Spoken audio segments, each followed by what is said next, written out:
වර්තමාන රජය බලයටපත් වෙච්ච දවසේ ඉඳන් අපි දකිනවා නුසුදුසු පුද්ගලයන්ව තනතුරු වලට පත් කරනවා. මේක ඉටියෙන් හරි මැටියෙන් හරි කරගැනීමේ වුමනාවකුත් මේ ආණ්ඩුවට තියෙනවා. හොඳම උදාහරණ තමයි විගණක අධිපති තනතුර. හැබැයි අපි හීනෙන්වත් දේශපාලන පත්වීමක් කරයි කියලා හිතපු නැති තැනකට නුසුදුසු පුද්ගලයෙක්ව දේශපාලන පත්වීමක් විදියට කරන්න ජනාධිපතිතුමා කටයුතු කරලා තියෙනවා. ඒ තමයි ශ්‍රී ලංකාවේ බාලදක්ෂ ව්‍යාපාරය.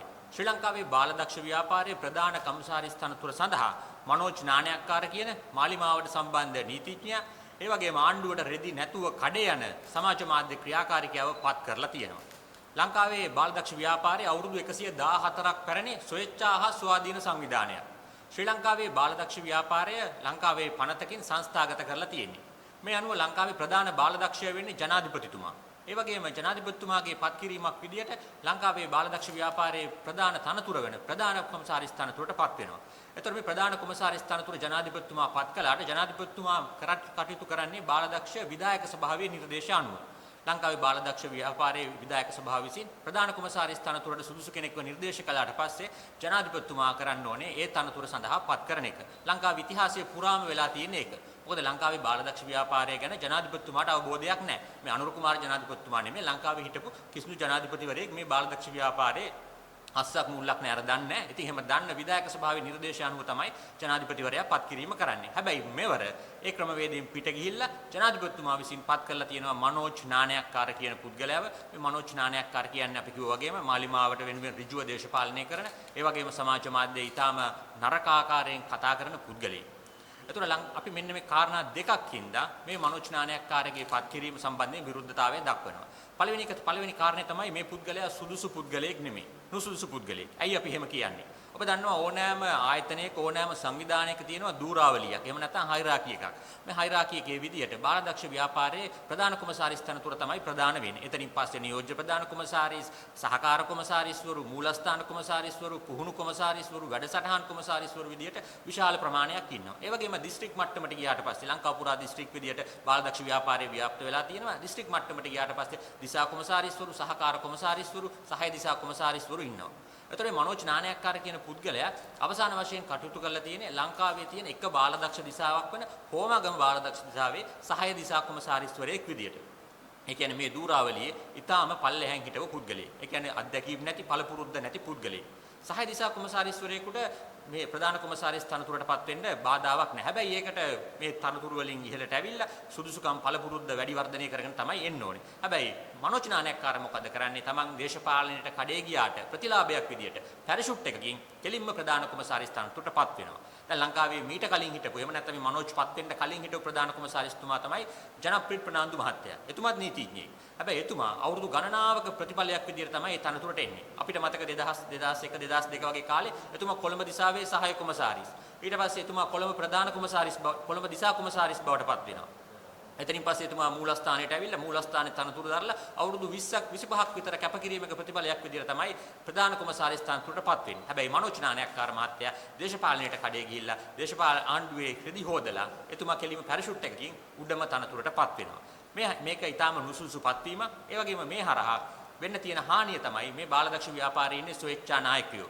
ඔවුන් මේ මුදල් හම්බ කරන්න පඩිහන්න නෙමෙයි මේ තැන්වල ඉන්නේ. තමන්ගේ බාලදක්ෂ ව්‍යාපාරයට ගොඩක් දෙනෙක් බාලදක්ෂ විදියට කටයුතු කරලා ඒකට කළගුණ සැලකීම් විදියට මේ බාලදක්ෂ ව්‍යාපාරයේ කටයුතු වලට දායක වෙලා ඉදිරියට යනවා. ඒතකොට මේ ස්වේච්ඡා නායකයෝ කලකිරීමටපත් වෙලා තියෙනවා. මොකද ඔවුන්ට හම්බෙන්න තිබ්බ තනතුරු එහෙම නැත්නම් ඔවුන් මේ සඳහා සුදුසුකම් සපුරලා තිබ්බ පුද්ගලයෝ ගණනාවකට ඒ ප්‍රධාන කොමසාරිස් තනතුරට යන්න බැරි වෙලා මේ උඩින් පැරෂුට් එකෙන් ආපු මනෝජ්ව පත් කරලා තියෙනවා. අපි මනෝජ්ගේ පත් කිරීම සම්බන්ධයෙන් ඊළඟට විරුද්ධ වෙන කාරණේ තමයි ඔහුගේ හැසිරීම. බාලදක්ෂ නීතියේ තියෙනවා 10 වෙනි නීතිය බාලදක්ෂයා සිත කය වචනය පිරිසිදු අයකි කියලා. මනෝජ්ගේ සිත කය පිරිසිදුද කියලා අපි දන්නේ නැහැ. හැබැයි ඔහුගේ වචනය නම් පිරිසිදු නැහැ කියලා අපිට බොහොම පැහැදිලි. ඇයි අපි එහෙම කියන්නේ? ඔහු මාධ්‍ය සාකච්ඡාවලට ආවම විශේෂයෙන්ම ඔහු සමාජ මාධ්‍යයේ YouTube නාලිකාවක් පවත්වාගෙන යනවා. මේ YouTube නාලිකාව හරහා ඔහු කතා කරන විදිය ඊටාම පහත් පෙළේ වචන පාවිච්චි කරන්නේ. පයිත්‍යන්ද, හඩ්ඩා, මඩ්ඩා මේ වගේ වචන පාවිච්චි කළා තමයි ඔහු දේශපාලන කතා තමන්ගේ සමාජ මාධ්‍ය තුල කරන්නේ. ඉතින් එහෙම පුද්ගලයෙක් මේ වගේ ලංකාවේ 1,40,000ක් දරුවෝ අවුරුදු 5 ඉඳන් අවුරුදු 18 වෙනකන් එතනින් පස්සේ මානවක බාලදක්ෂ නායකයෝ මේ හැම කෙනෙකුටම නායකත්වෙ දෙන්න මේ වගේ තමන්ගේ වචනය පිරිසුදු නැති පුද්ගලයෙකුට පුළුවන් ද කියන ප්‍රශ්නය අපිට ඇති වෙනවා. අඩුම තරමේ අපි හිතුවා දැන් කොහොම හරි හරි මාර්ගයෙන් හරි වැරදි මාර්ගයෙන් හරි මේ ප්‍රධාන කොමසාරිස් තනතුර ගත්තට පස්සේවත් මනෝජ් හැදෙයි කියලා. හැබැයි මනෝජ් එහෙම හැදිලා නැහැ. අපිට මතකයි අර කොළඹ මහනගර සභාවට වතාවක් අහඹුලසපත් වුණා ත්‍රිරෝද රතන යදුරු මහත්තයෙක් නගරාධිපති තනතුරට. හැබැයි එතුමාපත් වුණාට පස්සේ එතුමා ඇස්වට්ටුව හන්දියේ එහෙම නැත්නම් ටවුන් හෝල් හන්දියේ ත්‍රිවිල් එලවන්න ගියේ නැහැ. එතුමා මේ නගරාධිපති තනතුරේ වැඩ කටයුතු කළා. හැබැයි මනෝජ්ට ඒ ත්‍රිරෝද රතන යදුරු මහත්තයට තිබ්බ විනයවත් නැහැ.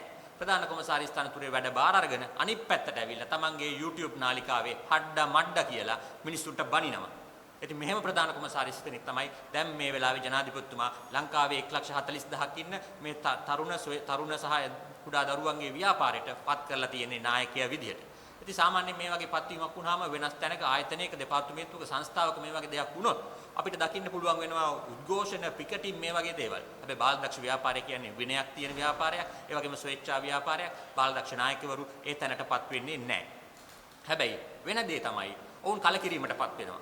තමන්ට ඉහළින් පරිශුට් එකකින් දේශපාලන හෙන්චයිපත් වුණාට පස්සේ ඔවුන් මේ ස්වේච්ඡාවෙන් කරපු කටයුතු වලින් ඉවත් වෙනවා. මේ වන විටත් අපිට වාර්තා වෙනවා ලංකාවේ බාලදක්ෂ ව්‍යාපාරය තුල සිටිය යුතු බොහොම වැදගත් චරිත ගණනාවක් තමන්ගේ බාලදක්ෂ ගමන ගැන තීරණ ගනිමින් ඉන්නවා. ගොඩක් දෙනෙක් ඉවත් වීම සඳහා සූදානම්මින් ඉන්නවා. ඒක ලංකාවේ බාලදක්ෂ ව්‍යාපාරයට ලංකාවේ දරුවන්ට ඉතාම අසාධාරණයක්. අපි මේ හින්දා දරුවන්ගෙන් ඉල්ලන්නේ නැහැ. බාලදක්ෂ දරුවන්ගෙන් අපි මේ ඉල්ලීම කරන්නේ නැහැ. මොකද අපි බාලදක්ෂ දරුවන්ව මේ වගේ දෙයකට සම්බන්ධ කරගන්න උත්සාහ කරන්නේ නැහැ. හැබැයි අපි බාලදක්ෂ දෙමව්පියන්ගෙන්, ඒ වගේම ආදි බාලදක්ෂයන්ගෙන්, බාලදක්ෂ නායකයන්ගෙන් ඉල්ලනවා. ඔබ මේ පුද්ගලයා මේ තනතුරට සුදුසුයයි හිතනවද? ඔබ විනාඩි 5ක් අරගෙන මේ මහත්තයාගේ එහෙම නැත්නම් මේ මනෝජ් නානයක්කාර මහත්තයාගේ වීඩියෝ එකක් බලන්න Facebook එකේ ඇති, YouTube එකේ ඇති අරගෙන බලන්න. ඔහු කතා කරන විදිහට, ඔහු හැසිරෙන විදිහට, ඔහු ලංකාවේ ප්‍රධාන බාලදක්ෂ කොමසාරිස් තනතුර සඳහා සුදුසුද කියන එක ඔබ තීරණය කරන්න. මොහු දිගටම හිටියොත් ආදරණීය දෙමව්පියනි, බාලදක්ෂ නායකයනි, දරුවෝ බාලදක්ෂ දරුවෝ ඔබෙන් ඇවිල්ලා හයි පයිත්‍යන්ද කියලා. මොකද ඒ වගේ වචන තමයි ලංකාවේ ප්‍රධාන බාලදක්ෂ කොමසාරිස්වරයා පාවිච්චි කරන්නේ. ඊළඟට මම තවත් කාරණයක් ගැන අවධානය යොමු කරනවා. ඒ තමයි අපේ බහුජන බලය සංවිධානයේ විදියට අපි නිතරම පහුගිය කාලය පුරාවටම අධ්‍යාපන ප්‍රතිසංස්කරණ ගැන කතා කළා. අධ්‍යාපන ප්‍රතිසංස්කරණ වල තියෙන අඩුපාඩු අපි පෙන්වා දුන්නා. මොඩියුල් වල තියෙන අඩුපාඩු පෙන්වා දුන්නා. අපි දැක්කා ඊයේ පෙරේද දවසක අලුත් පියාපත් කියන සංවිධානය. අලුත් පියාපත් කියන්නේ ජාතික ජන බලවේගයට සම්බන්ධ සංවිධානයක්. අනුර කුමාර දිසානායක ජනාධිපතිතුමා ඒ වගේම ජාතික ජන බලවේගයේ බලයට ගේන්න බොහොම මහත් වෙච්ච සංවිධානයක්. මේ අලුත් පියාපත් කියන සංවිධානය යටතේ එරංග ගුණසේකර, කෞශල්‍ය ආරියරත්න වගේ කට්ටිය මීට කලින් මහත් සාකච්ඡා තියලා තියෙනවා. උන් ඒ සංවිධානයත් එක්ක සම්බන්ධ වෙලා හිටපු කට්ටිය. ඉතින් මේ අලුත් පියාපත් සංවිධානය පහුගිය දවසක මාධ්‍ය සාකච්ඡාවක් තියලා ඒකේ නංගි කෙනෙක් කතා කරලා කියනවා මේ අධ්‍යාපන ප්‍රතිසංස්කරණ මේ නවත්තපු එක වැරදි. එහෙම නැත්නම් මේ කල් දාපු එක වැරදි කියලා ඇයි කියනවා. ඇයි කියනවා මේ අධ්‍යාපන ප්‍රතිසංස්කරණ වල එක විෂයක, එක පොතක, එක පිටුවක, එක ඡේදයක, එක වචනයක වැරද්දක් හින්දා අවුරුද්දකින් මේ අධ්‍යාපන ප්‍රතිසංස්කරණ කල් දැම්මා. මේක හරිද, මේක වැරදි නේද කියලා අහනවා. පළවෙනි දෙයට අමතක වෙලා තියෙනවා මේ අධ්‍යාපන ප්‍රතිසංස්කරණ අවුරුද්දකින් කල් දැම්මේ අපි නෙමෙයි. ඒක කල් දැම්මේ ජනාධිපතිතුමා. ඒ වගේම මේ එක වැරද්දක් තිබ්බ හින්දා කල් දැම්මා කියලා අය මතයක් සමාජගත කරන්න උත්සාහ කරනවා. ඒකින්ද අපි අලුත් පියාපත් සංවිධානයට එහෙම නැත්නම් මේ ගැන කතා කරන ඕනෑම සංවිධානයකට අපි බහුජන බලය විදියට අභියෝග කරනවා අධ්‍යාපන ප්‍රතිසංස්කරණ ගැන අපිත් එක්ක ප්‍රසිද්ධ විවාදයකට එන්න.